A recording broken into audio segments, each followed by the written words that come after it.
Good. The Canaanites are back again. And look at, not only have they erected a temple of Baal. Oh wait, no no no, sorry. This is, first of all, this is a, look at this. Children staring up at that abomination. Alright, so not only did they install a 9-foot statue of Satan in Detroit, but then, I don't know if you guys remember this, but they wanted to erect a temple of Baal in Times Square. Who are these people? Like, why would you want a temple of Baal in Times Square? That's how you know these people, these Canaanites, are back in America. This is them. They want the temple of Baal because from the get-go they've been worshiping Baal. Let's read. Baal is the Shemitic word for Lord, the name of a god slash demon with roots going back to the ancient Egyptians, Phoenicians, and Babylonians, and Israelites, because we were there when they were worshiping Baal. Another name for Baal is Beelzebub, Lord of the Flies, whom the New Testament identifies as Satan, prince of the demons.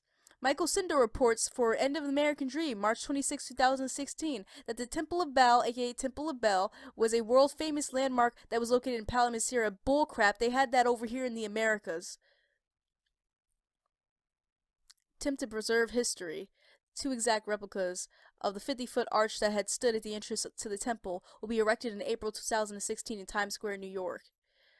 And yeah, so they want to do that. In ancient times, child sacrifice and bisexual orgies, please excuse my language, but it's the truth, guys, were common practices at the altars of Baal, and now we are putting up a monument of worship to this demon in the very heart of America's most important city.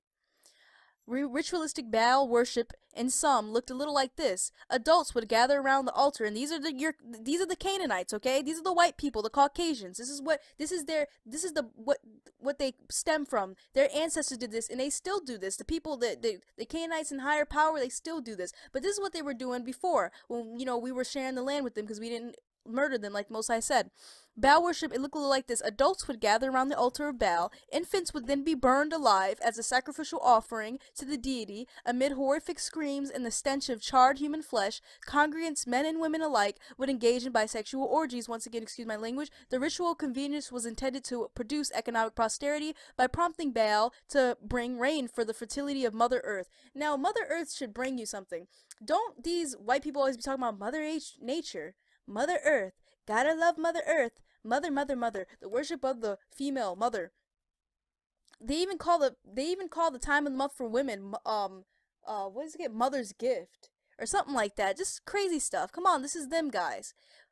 Modern liberalism deviates little from its ancient predecessor. While its macabre rituals have been sanitized with flowery and euphemistic terms of art, its core tenets and practices remain eerily similar. Michael Cinder questions whether the rebuilding of the Temple of Baal in Times Square is really about preserving a cultural artifact. He points out that a lot of secret societies and occult groups have traditions that tell them that Nimrod, Marduk, Osiris, Apollo, or Baal will someday be resurrected and will once again rule the world. But yeah, you guys get the point. I just had to add that in there. They're trying to bring that to back to the Americas. Left and came back. Now they're trying to bring it back. Bring their god back, Baal. All right, let's continue. Alright, this is a nice site. It's called Nuwabian. I've just found it by basically typing up Canaan, the curse of leprosy, etc. And they begin by saying, the true curse of Canaan has nothing to do with dark skin. It is a curse of the Caucasian and explains your pale skin. Ham's son Canaan and all his seed are cursed with leprosy. All the references are there in your Torah and can be detailed. This is 2 Kings, I believe. 5 verse 27. The leprosy therefore of Naaman shall cleave unto thee, and unto thy seed forever. And he went out from his presence a leper, as white as snow. 2 Luke 4:27. As many lepers were in Israel, aka Canaan, in the time of, because Canaan, Israel, it's not over there, it's here. In the time of Elisus the prophet, and none of them was cleansed, saving Naaman the Syrian. Numbers 12 verse 10.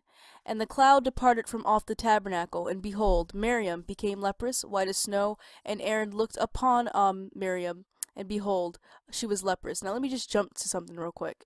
So Miriam becomes leprous, and we know that one case Miriam and Aaron actually become leprous. In the Bible talks about Miriam becoming leprous. What happened was she noticed that Moses wasn't, being with his wife intimately, and for the better for him, like she wasn't coming at him evil or anything, but she just talked badly about him to Aaron, her brother, regarding that. So the Most High did punish her, as pious and righteous as she was. So let's just read Miriam's punishment real quick, and yeah, let's go. God now gently rebuked Aaron, and try to follow along, and Miriam for their transgression, and did not give vent to his wrath until he had shown them their sin. This was an example to a man never to show anger to his neighbor before giving his reason for his anger. The effects of the Most High's wrath were shown as soon as he had departed from them, for while he was with them, his mercy exceeded his anger, and nothing happened to them. But when he was not long with them, punishment set in. Both Aaron and Miriam became leprous, for this is the punishment ordained for those who speak ill of their neighbors. Aaron's leprosy, however, lasted for a moment only, for his sin had not been as great as that of his sister, who started the talk against Moses. His disease vanished as soon as he looked upon his leprosy. Not so with Miriam. Aaron in vain tried to direct his eyes upon her leprosy in this way to heal her, for in her case the effect was the reverse. As soon as he looked upon her, the leprosy increased, and nothing remained but to call for Moses' assistance, who was all ready to give it before being called upon. Aaron therefore turned to his brother with the following words: Think not that the leprosy is on Miriam's body only. It is as if it were on the body of our father Amram, whose flesh and blood she is. Aaron did not, however, try to extenuate their sin, saying to Moses, Have we, Miriam and I, ever done harm to a human being? Moses, no. Aaron, if we have done evil to no strange people, how then canst thou believe that we wish to harm thee? For a moment only did we forget ourselves and acted in an unnatural way toward our brother. Shall we therefore lose our sister? Now here, please pay attention. If Miriam's leprosy doth not now vanish, she must pass all her life as a leper. For only a priest who is not a relative by blood of the leper may under certain conditions declare her clean. But all the priests, my sons and I, are her relatives by blood. The life of a leper is as of one dead. The life of a leper is as of one dead, for as a corpse makes unclean all that comes in contact with it, so too the leper. Alas! So Aaron closed his intercession. Shall our sister who was with us in Egypt, who with us intoned the song at the Red Sea, who took upon herself the instruction of the women while we instructed the men, shall she now, while we are about to leave the desert and enter the promised land, sit shut out from the camp? After reading this, I just wanted you guys to understand how serious leprosy is. It further goes down to say that Miriam, she, like I said, she didn't have evil intent, but the Most High wanted to teach Israel a lesson as a whole, since such a righteous woman went through that. It's a serious deal. It would have been the life of lepers as of one dead. All right, we're right back to this Nubian website. The curse of Ham isn't about dark skin, but rather the disease of leprosy, of which a side effect causes whitened skin. Reverend S.C. Blackledge, who stated in his book, An Open Book on Hidden Mystery, page 55, that Canaan is a cursed albino seed that spawned the Caucasian race. Albinism and vitiligo was known as white leprosy, of which this particular form of leprosy is now referenced as alphos. And I'm just gonna hop to something else, but before I do, I just want to say, now I didn't really talk about my background too much with you guys, but growing up, we always knew we had, like, Cherokee in our bloodline. That was the main thing we knew, Cherokee. And growing up, these deceivers have done a great job at making us indigenous people not believe that we're indigenous. Like, not we they shame us for saying we're Cherokee, and anything else you really are. So anyway, my grandmother told me that, like, her, like, my back in the day, they used to call black people who got vitiligo leprous. Like, they didn't even say vitiligo, they said that's leprosy.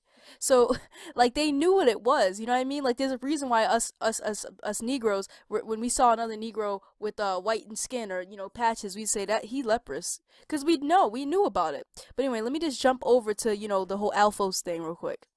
All right, alphos is a form of non-contagious leprosy, formerly described by the physician Celsus under the name of vitiligo.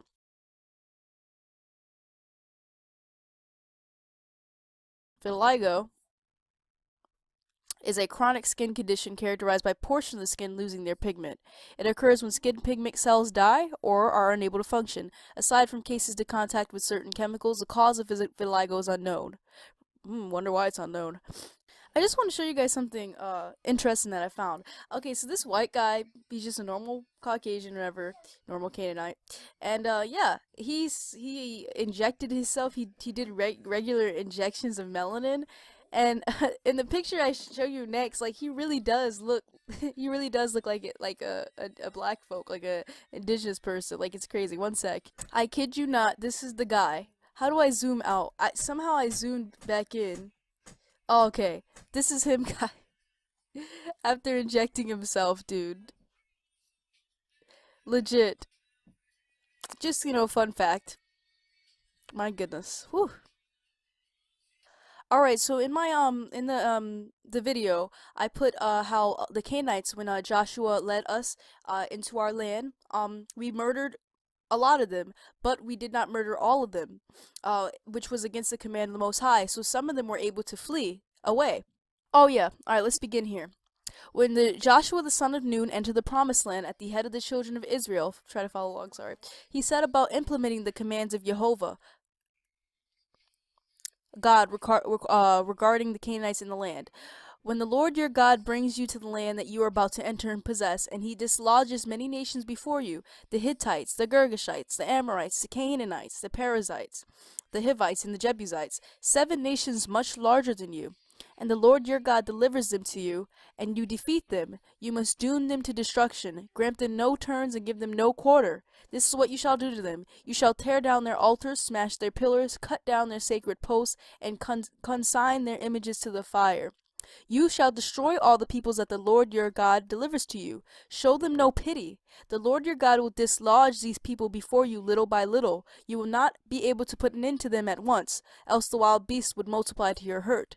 The Lord your God will deliver them up to you, throwing them into utter panic until they are wiped out. He will deliver their kings into your hand, and you shall obliterate their name from under the heavens. That's what we were supposed to do. We were supposed to obliterate their name from under the heavens. They're not even supposed to be alive right now. But because we did not do that, which is also in the Bible. Let me see. Let me get it real quick for you. All right, let's just start here. Failure to complete the conquest. Neither did Manasseh drive out the inhabitants of Bethshean and her towns, nor Tanakh and her towns, nor the inhabitants of Dor and her towns, nor the inhabitants of Ibleam and her towns, nor the inhabitants of Megiddo and her towns, but the Canaanites would dwell in that land. And it came to pass, when Israel was strong, that they put the Canaanites to tribute, and did not utterly drive them out. Neither did Ephraim drive out the Canaanites that dwell in Gezer, but the Canaanites dwelt in Gezer with among them. Neither did Zebulun drive out the inhabitants of Kitron, nor the inhabitants of Nahalol, but the Canaanites dwelt among them and became tributaries. Neither did Asher drive out the inhabitants of Aku, nor the inhabitants of Zidon, nor of Alab, nor of Akzib, nor of Helbah, nor of Afik, nor of Rehob. But the Asherites dwelt among the Canaanites, the inhabitants of the land, for they did not drive them out. Neither did Naphtali drive out the inhabitants of Beth Shemesh, nor the inhabitants of Beth Dana, but he dwelt among the Canaanites, the inhabitants of the land. Nevertheless, the inhabitants of Bethemish and of Bethanath became tributaries unto them. And the Amorites forced the children of Dan into the mountain, and they would not suffer them to come down to the valley. But the Amorites would dwell in Mount Heres and Ajalon and Shalbim, yet the hand of the house of Joseph prevailed, so that they became tributaries. And yeah, there it is. Judges, I'll say Judges 17 verses 136. Alright, so I just want to read down. Alright. Those of the inhabitants who were not put to the sword by the Israelites fled to Egypt and sought refuge there. Now, when they say Egypt, they don't mean the Egypt that was destroyed, Atlantis Egypt. They mean the Egypt legit. Let me go to the map real quick. All right, brothers and sisters, I'm showing this map to you to show the way where Phoenicians basically their travels. Okay? Now, first, we all need to be thinking as these Canaanites, these leprous people are a minority, right? Everywhere else on this earth, everyone else was melanated. So these people, since we're in the U.S., they've growing up, we would think that there's an equal amount, or maybe there is even more of them.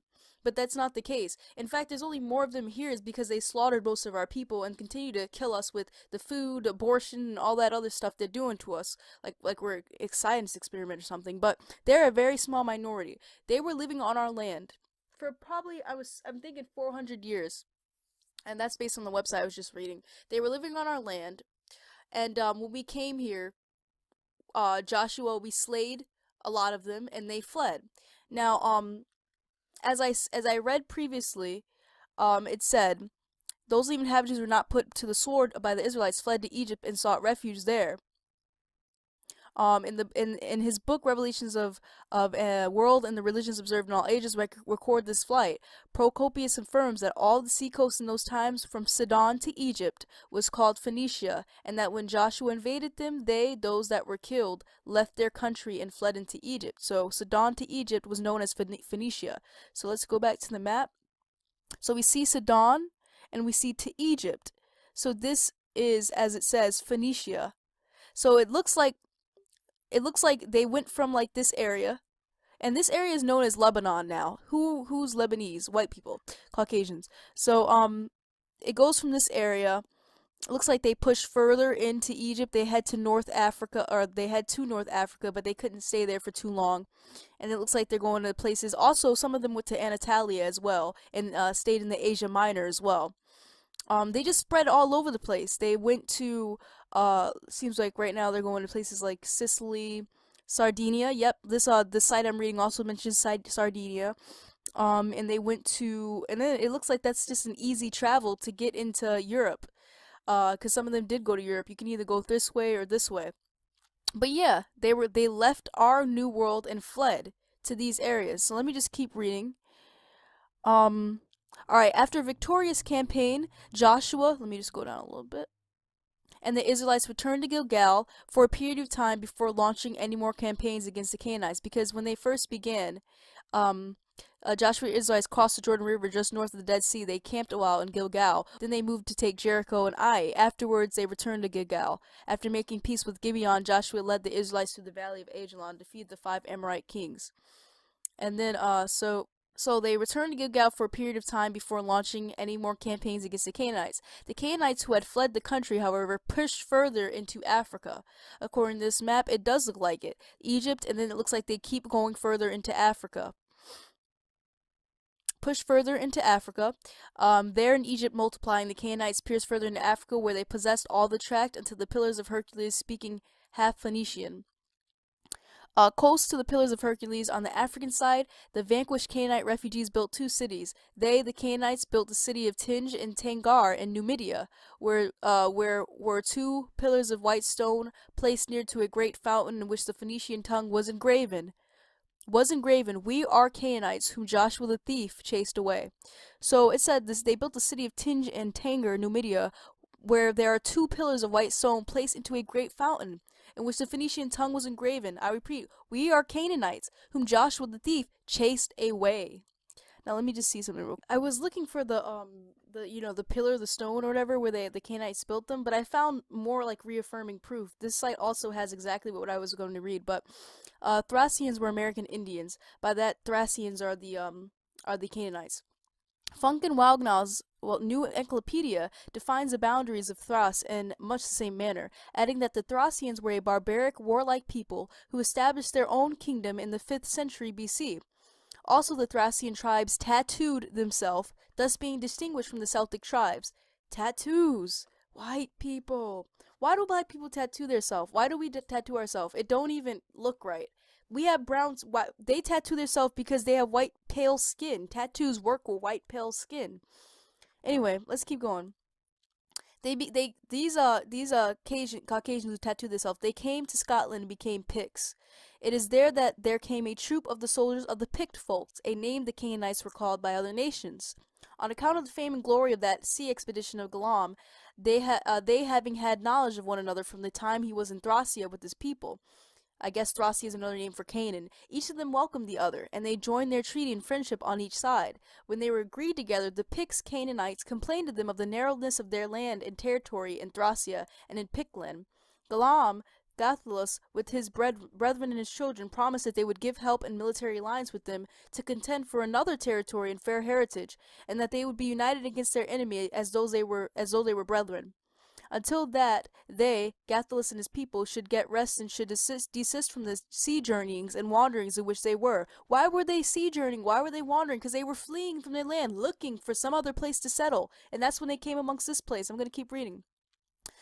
Sea journeys and wanderings which they were, and that they should reach their native land. The Picts Canaanites were satisfied with that, who took farewell of Galam thereafter. It is from that treaty and friendship which the Picts joined with Galam that long afterwards the Gadel perforce cleared for them the land where the Picts Canaanites are, as Galam Gathalus foretold at that time. And this is the books of conquest of Ireland. So this is Ireland area. So they met up with some melanated folks in Ireland, and they made some type of peace treaty, and they basically got land there. They're not indigenous to Ireland. When you think Ireland, you think white people. Melanated people were there. They just let them stay on the land. Now the Lapps were ancient Canaanites. Close to the Pillars of Hercules on the African side, the vanquished Canaanite refugees, fleers, of lands, built I think that's what it means, I don't know. They built 2 cities. They, the Canaanites, built the city of Tinge and Tanger and Numidia, where were 2 pillars of white stone placed near to a great fountain, which in the Phoenician tongue, they are Phoenicians, was engraved, "We are Canaanites, whom Joshua the thief chased away." And this is Relations of the World and the Religions Observed. And I just read that too, and this is more reaffirmance. Another site has it, 12 Tribe History, it's called. And the History of Denmark by some, published in 1775, the arrival of the Canaanites in Scandinavia, Anatolia, and geography known as Asia Minor, from Greek, Small Asia, and modern Turkish, Asia, Asian Turkey, Anatolian Peninsula, or Anatolian Plateau, in the westernmost protrusion of Asia. which makes up the majority of modern-day Turkey. Anatolia, in geography known as Asia Minor, from Greek Small Asia, and modern Turkish, Asia, Asian Turkey, and Italian Peninsula, or Anatolian Plateau, in the westernmost protrusion of Asia, which makes up the majority of modern-day Turkey. All right, lapse for the ancient. So the arrival of the Canaanites in Scandinavia is recorded. So not only, okay, Messenius says that the Canaanites were driven out by Joshua, came to Scandia, which they called henceforth Scandinavia. This is supposed to have happened 844 years after the flood. And Abgrim Jonay, the learned Icelander, insists that the Canaanites driven out by Joshua were the first inhabitants of the north. I don't know if that means the first inhabitant of North America, because technically, I guess they were since they took our land. But yeah, not only are they recorded for going to Scandinavia, the German area, but they were also recorded of going into the African side, Numidia. We are the Canaanites who Joshua the thief chased away. And the pigfolks are also recorded in Scotland and as tattoos and barbarics. And also when they went into North America, which I'm going to read further, it says they were described as Berbers and Moors. And Berbers means barbarians, and Moors means wasteland, like waste. So these names aren't good. We shouldn't have our people trying to call ourselves that. Sorry, I'm back. All right. I really hope some of you are still tuned in, and if you're not tuned in right now, like I hope that you can. I mean, well, okay, you're tuned in now. I gotta say this in the beginning, but but I hope. Well, if you're tuned in now, what I can say to you is please continue to watch this. I know this is a sensitive topic, leprosy and stuff like that, but we're learning who we are. Now it's time to learn who our enemy is. Our enemies are Canaanites. Our enemies are so-called Caucasians. We need to understand this because our people have been desensitized. We don't understand who these people are. They aren't us. They're supposed to be dead. They're not even supposed to be alive right now. The Most High does not care about these people. He wanted us to obliterate their name from under the heavens. It's just the truth. The more you dig, like literally this video was supposed to be short. It wasn't supposed to be probably like 15 minutes at most, but the more I dug, the more I found. I found this website explaining where these people fled. The areas that these people fled. They fled to what's now called Phoenician. Their language is supposedly mixed with like Hebrew, kind of similar to I guess our language, and that would make sense if we interacted with them because they had to talk to us. Alrighty. So it says the complete works of Josephus, translated by W.M. Whiston, is a footnote, and let me just scroll down just a little bit, on page 110 that corroborates Perkis's record. Moses Chronensis sets down the famous inscription of Tanger concerning the old Canaanites driven out of Palestine, Israel, here, by Joshua thus: We are those exiles that were governors of the Canaanites, but have been driven away by Joshua the robber, and are come to inhabit here. In these times, these inhabitants of northern Africa became known as Berbers and Moors. Northern Africa. So I just want to say, I already mentioned this earlier. Our people shouldn't be calling themselves Berbers and Moors. We're indigenous. We're not Berbers and Moors. Berbers and Moors have terrible meanings. Berbers means barbarian. Moors means wasteland, waste. But anyway, let's continue. From Numidia, the Canaanites soon made it across the Straits of Gibraltar and reached as far north as Scandinavia and the British Isles. And this is simply just a picture of a lap. And as I explained previously, let's just go back real quick. Laps were ancient Canaanites. And they went to Numidia, which is in what we call Africa. And they built their pillars of stone in Phoenician tongue and engraved, "We are Canaanites, whom Joshua the thief chased away." And insist, Canaanites driven out by Joshua were the first inhabitants of the north. They also went into Scandinavia, came to Scandia, and yeah. In continuance, while some of the refugees from the invasion of Joshua and the Israelites stayed in Asia Minor, which is over in this area, they call it Little Asia. It's basically like it's smaller Asia. It's near Anatolia and stuff like that. They became part of the Great Hittite Empire. A number of them crossed over into Europe,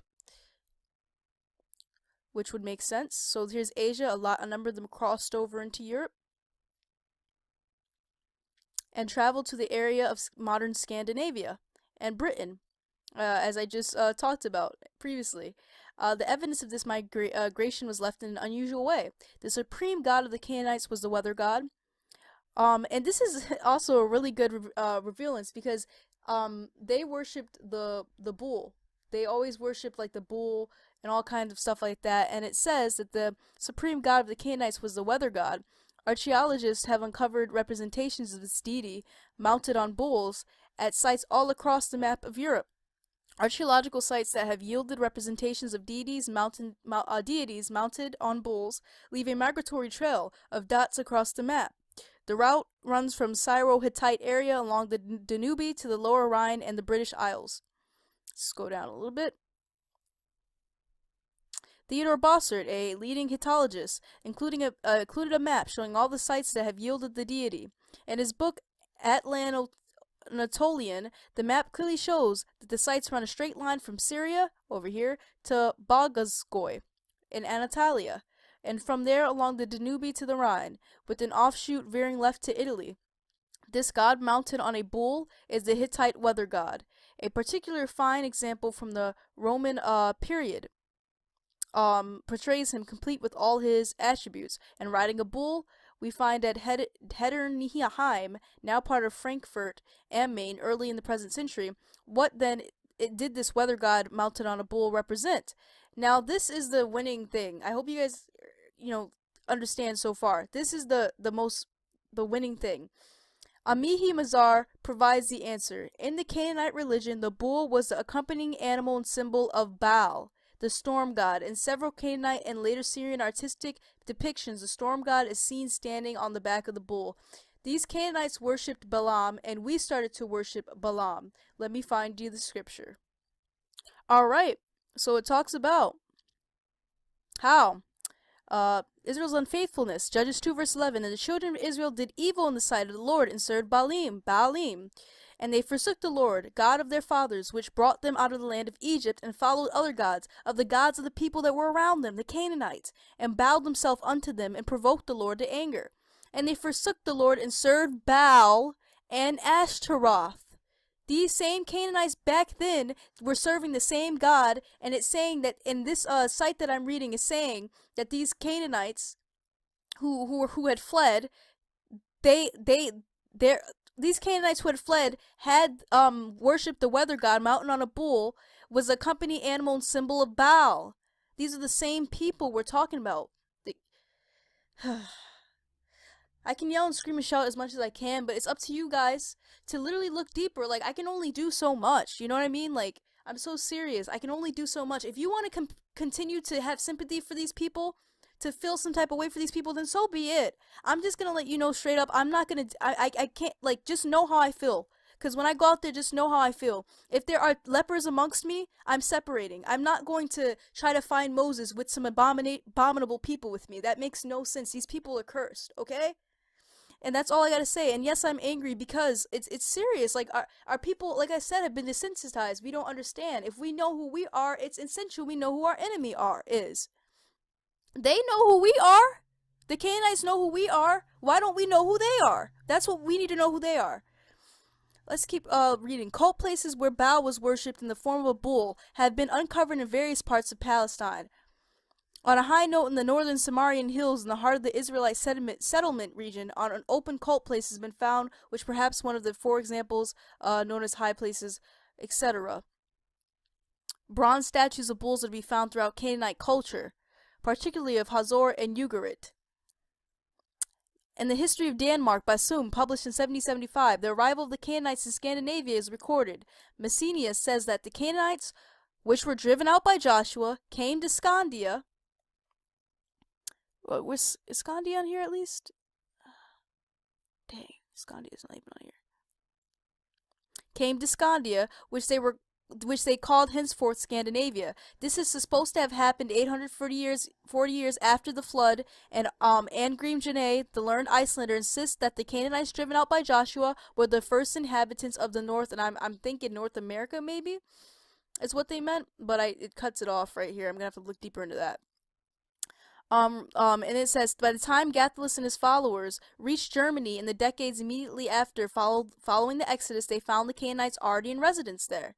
They, Gathlus, Skada, and their followers, went at last till they reached Germany. They made a halt in it. It is there that there came a troop of the soldiers of the picked folk, a name the Canaanites were called by other nations. Now, prior to this, I read that these picked folk were also known as Thracians, and they were tatted up barbarians, basically. Another name for these people are picked folks, and they wear tattoos and stuff. And the picked folk, um, on account of the fame and glory of that sea expedition of Galam, they having had knowledge. Matter of fact, let me pause real quick. Okay, I just want you guys to see something. Look at this dude. He's tatted up. He's pale. He's pale and he's tatted up. The picked folk were described as barbarous savages who were also tatted up. Just things like that, Just things like that. But let me continue where I was. So they're the picked folks, Canaanites, on account of the fame and glory of that sea expedition of Galam, they having had knowledge of one another from the time he was in Thracia with his people. Each of them welcomed the other, and they joined their treaty and friendship on each side. When they were agreed together, the Picts Canaanites complained to them of the narrowness of their landed territory in Thracia and in Pictland. Galam, with his brethren and his children, promised that they would give help. As I read before, blah, blah, blah, blah, blah, blah, blah, blah. The Picts Canaanites were satisfied with that, took farewell of Galam thereafter. It is from that treaty and friendship which the Picts joined with Galam, and that long afterwards the Gadal perforce cleared for them the land where the Picts are, as Galam foretold at that time. The conquest of Ireland, as I read this previously, another site has the same information. Shortly after the fleeing, Canaanites become I'll just say settled, because that's what that means. In northwest Europe, another great migration took place that was to once again uproot the vanquished descendants of Canaan. Oh shoot! I kind of skipped this because I was confused. But this is interesting. In the Welsh Triad's traditional chronicles, we find mentioned a mysterious man by the name of Hugh the Mighty, who led a group of settlers from the Middle East to the Isles of Britain. E. Raymond Cap tells a story. Hugh Guardian Hyson, or Hugh the Mighty, led a party of settlers from Asia Minor to Britain. And we already know that these people fled to Asia Minor. They fled to this area. This is Phoenicia, so this is where they were. Some of them went into Egypt and more to Africa. And then some of them went to, it looks like they went to Sardinia, things like that. And then some of them went through here, through Anatolia, in the Asia Minor over here, into Europe. And Europe, Britain's in Europe. So let's just keep on going and let's see real quick. Mighty coming from the Asia Minor. In the Welsh Triad 4, we read that the first of the three chieftains who established the colony was Hugh the Mighty, who came with the original settlers. They came over the hazy sea from the summer country, which is called the Frobani. This is where Constantinopolis now stands. Interesting. Summer country. They came over from the hazy sea. That would make sense, because in order to get to Egypt, the Asia Minor, over there near that area, you have to cross the sea. The Americas is separated from these land masses. Now this lovely site, and once I'll put the link of the site in the description, goes into these Lap people right here. All right. Oh, dang it. Okay. Extending across the northern parts of Norway, Sweden, Finland, and Kola Peninsula of the old Soviet Union is a region known as Lapland, most of which lies within the Arctic Circle. The Lapps are Canaanites. The people inhabiting the area known as Lapps, a third of whom are nomadic, living during the winter in the interior and during the summer on the coast. Other Lapps live permanently in scattered settlements on the coast and the numerous fords, while many are established in villages at the heads of valleys or on well-stocked lakes. The majority of Lapps live in Norway, where they are called Finns. Now, the lifestyle of the Lapps in the 6th century AD is mentioned by Procopius, a Byzantine historian who lived at circa 500-565. His observations are discussed by Gwyn Jones, A History of the Vikings. Procopius is eloquent on the subject of the midnight sun, but his most striking information relates to Scriphophonoi, Jordanes, I don't know how to pronounce these words, the Lapps whose way of life was like to that of beasts. They were a hunting people who drank no wine and raised no crops. They had no garments of cloth, and nothing he recognized as shoes, their bodies covering derived like its sustenance from the animals they hunted and slew, whose skins they fastened together with sinews. Just talking about how they're barbaric, and they knew nothing of milk, of the milk of women, nor ever touched their mother's breast, but were nourished on marrow from the bones of beasts. So their children drank bone marrow. Other characteristics and habits of the Lapps. Who were these rude people who were nomadic in nature, lived in American Indian-style teepees or wigwams in the northern limits of Scandinavia? According to S. Gustin Olsten, the Icelander Amgrim Jonas believed that the Lapps were to be reckoned among the descendants of the Canaanites. When Joshua invaded Scandinavia, the Lapps, or the Canaanites, and the northern Finns fell back to the extreme north. So they're saying the Lapps or the Canaanites and the northern Finns fell back to the extreme north of the country, leaving behind them the archaeological vestiges and traces in the geological names of the country. So this is a good, kind of decent representation of what it really looks like, what America's really looks like. As you can see, unlike this, depicting America as all small and minuscule compared to, what they call Russia, which is actually Asia and Greenland. It actually, this, America is humongous, and then you see small little Europe in the area where the Canaanites fled to, and this that looks like that's probably Greenland. And then that's Asia, and then that's Africa, and then that's South America. This is all our land.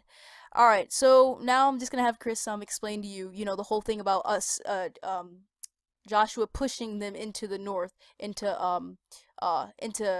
what we call, what they called Scandinavia, which is Finland in this area over here.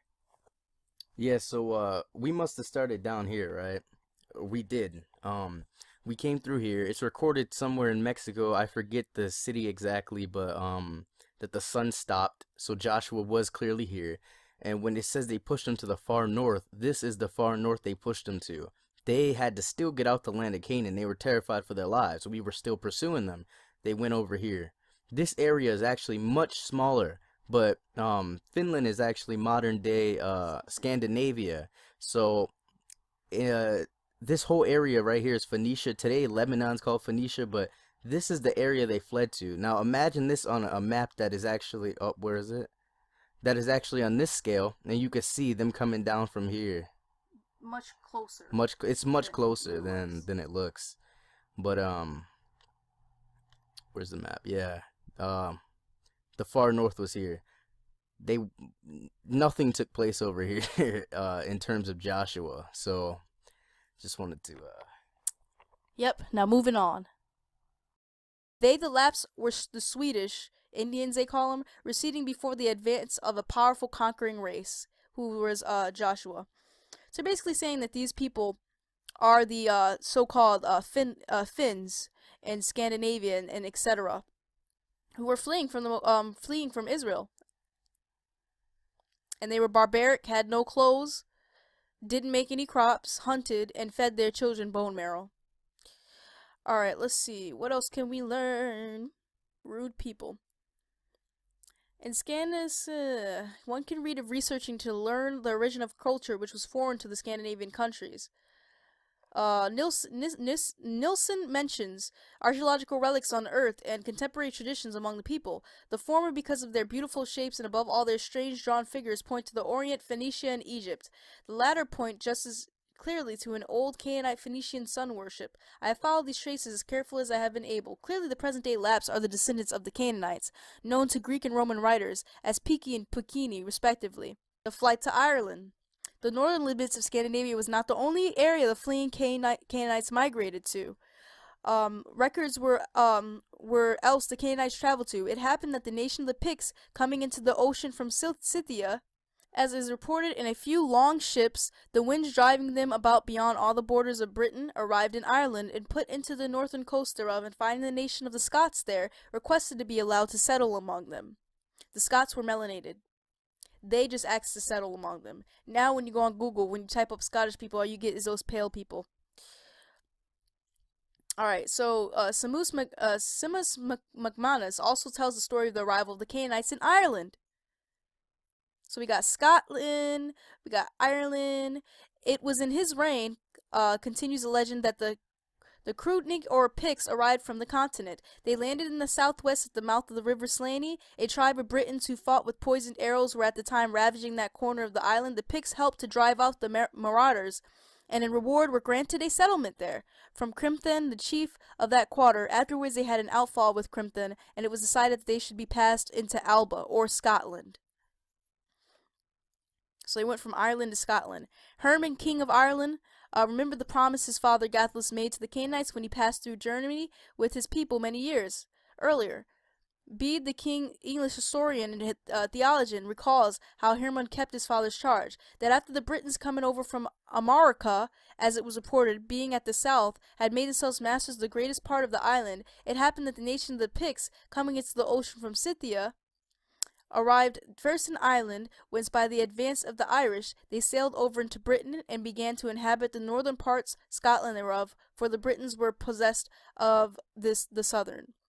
The Pictish chiefs were given Irish wives to take to Alba with them, on condition that henceforth the royal line should descend according to the female succession, which it is said had henceforth the law among the Alban Picts. The wives that Heremon gave the Canaanite Picts were widows of brothers who perished in the invasion of Ireland. At this juncture, we should digress a little and locate the area known as Thrace. This will help us to understand the migrations of the Canaanites who fled from Joshua and the Israelites, and at a later time were led from Thrace to Scandinavia under the leadership of a royal scion. And that's a freaking lie. This person is providing information, but is because they're white, they're trying to make it seem like the Canaanites have some relation to the Israelites. It's just crazy. Thrace, is a name applied at various periods to areas of different extent. The boundaries of the Roman province of Thrace were north, the Haemus east, the Euxine Sea, south, the Prontibus, Hellespont. Let's see what else we can find. Yep, and then defines boundaries of Thrace in much the same manner, adding that the Thracians, as I read earlier from a different site, were a barbaric, warlike people who established their own kingdom in the 5th century. Also, the Thracian tribes tattooed themselves, thus being distinguished from the Celtic tribes. Where it at? Tattooed themselves, right there. These are the barbaric people that I'm talking about. Let's go back. The Thracians were a barbaric, warlike people who established their own kingdom in the 5th century BC. Also, the Thracian tribes tattooed themselves, thus being distinguished from the Celtic tribes. And, you know, this entire site is just devoted to proving to you that the Canaanites that we didn't destroy, they survived. They're not ancient, unknown people. They try to make it seem like all these people are unknown. The only other people that I know of that were destroyed were the ancient Egyptians. Their people were destroyed, to my knowledge, reading the sacred text. After, you know, the whole Red Sea thing, they were drowned out, and their place of homeland, which I believe is Atlantis, was destroyed. Everything was destroyed and engulfed by the water. But these people, the Phoenicians, are not long gone. They're Canaanites, and once you realize that the Canaanites are the Caucasians you know of today, you know, I could keep reading all day. I mean, I encourage you to, you know, go in here and read more if you want to. It just keeps on, like, it's just more information on where they fled. Different places, Germany, all these different places. There's, you know, once you figure it out, it's like, it's easy once you figure it out. They went to Britain, Scotland, all these different places, man. It says, the traits of the British Picts, they're the Picts. As the Romans pushed northward in Britain, they inevitably came to what is roughly speaking to the present national boundary from the Tweed to Solway along the northern face of the Cheviots. Here they came across another race, extremely warlike and fierce. They were formidable enough to halt the Roman advance for a time, and the Romans called them Caledonians. But from the start, they seemed to have been nicknamed Picts. So the main thing we can understand about these people, these Canaanites, these leprous abomination of a people, they're warlike. They're tatted up. They're immigrants. They're like settlers, finding different areas. They traveled all over the place, and they're extremely fierce and warlike. They're extremely barbarous. So back to this. As I said, the curse of Ham is not about dark skin, but rather disease. Where does it state in the Tanakh the nature of a curse against the nature of this curse against Canaan, other than the land of Canaan being riddled with leprosy in the book of Leviticus? The land of Canaan, aka Israel, aka here in the Americas, of course being where Ham's son settled. Definition 2 of Strong Concordance defines the word Canaan as the follows: the land west of the Jordan, peopled by the descendants of Canaan and subsequently conquered by the Israelites under Joshua. And Leviticus 14 verse 34 confirmed that the land was riddled with leprosy. As defined, the land was not conquered by the Israelites until the book of Joshua. So clearly the Leviticus biblical verse 14 verse 34 is the only consenting reference and defines a plague that which could be considered the curse of Canaan as prophesied. When ye be come into the land, and the Lord spake unto Moses and Aaron, saying, when ye be come into the land of Canaan, which I give to you for possession, and I put the plague of leprosy in a house of the land of your possession. And the Brenton Septuagint makes it even more clear. Leviticus 14 verse 34, whensoever ye shall enter into the land of the Canaanites, or Canaanites, which I give you for a possession, and I shall put the plague of leprosy in the houses of the land of your possession. So he's saying the land of Canaan is leprous. He put the curse leprosy on these inhabitants of our land, which is why, I mean, that's only the curse.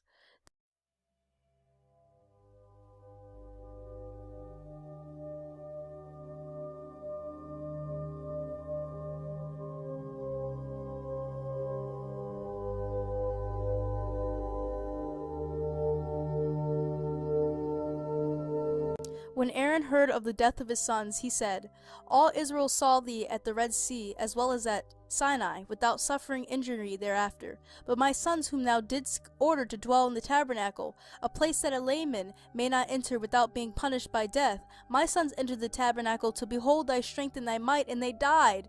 God hereupon said to Moses, tell Aaron the following, I have shown thee great favor and have granted thee great honor through this, that thy sons have been burnt. I assigned to thee and thy sons a place nearer to the sanctuary, before all others, even before thy brother Moses. But I have also decreed that whosoever enters the tabernacle without having been commanded, he shall be stricken with leprosy. Wouldst thou have wished thy sons, to whom the innermost places had been assigned, to sit as lepers outside the encampment as a penalty for having entered the Holy of Holies? When Moses imparted these words to his brother, Aaron said, I thank thee, O God, for that which thou hast shown me in causing my sons to die, rather than having them waste their lives as lepers. It behooves me to thank thee and praise thee, because thy loving kindness is better than life. My lips shall praise thee.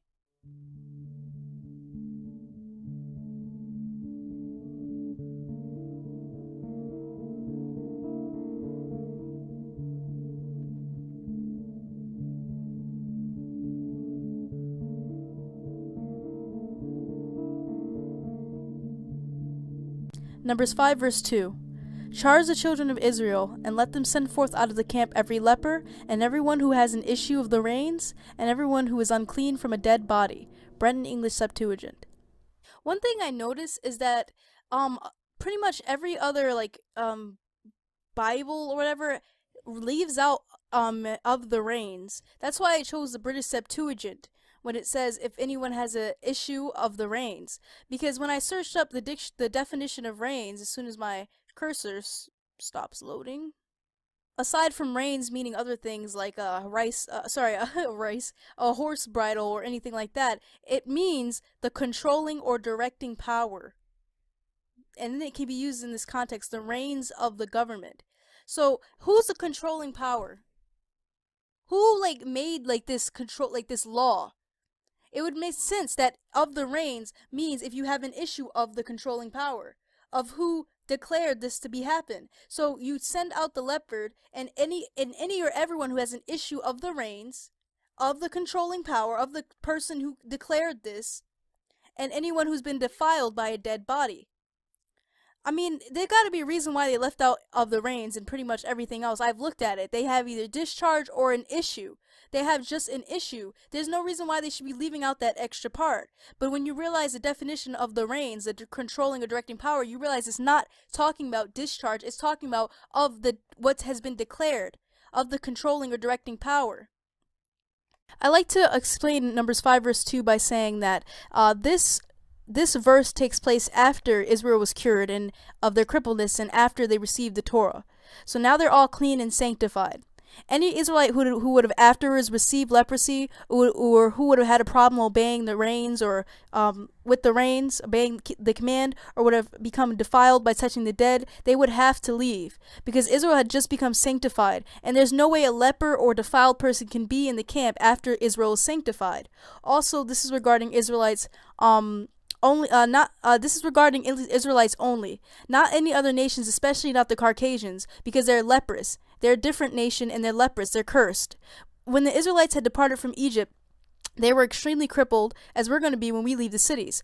As the Israelites who departed out of Egypt were healed by angels sent from the Most High before receiving the Torah, we're going to be healed too. But none of us will be lepers. No Israelite should be a leopard, because this is a curse that Ham's son Canaan received, not Shem. We have not been cleansed. We haven't been cleansed or healed yet, but we're going to we're going to find our Creator. We're going to become purified, and we're going to receive His Torah once more. The lepers journeying with us, if they're any lepers journeying with us, they're not us. They are different people, and most importantly, they're marked for death. Anyone who tries to bring them along, and I know this will happen, they're going to have to leave or learn the hard way. And I do have a little resentment in my heart for so-called Caucasians, but this isn't even me. This is the word. And that's how I'm going to end it. Wake up.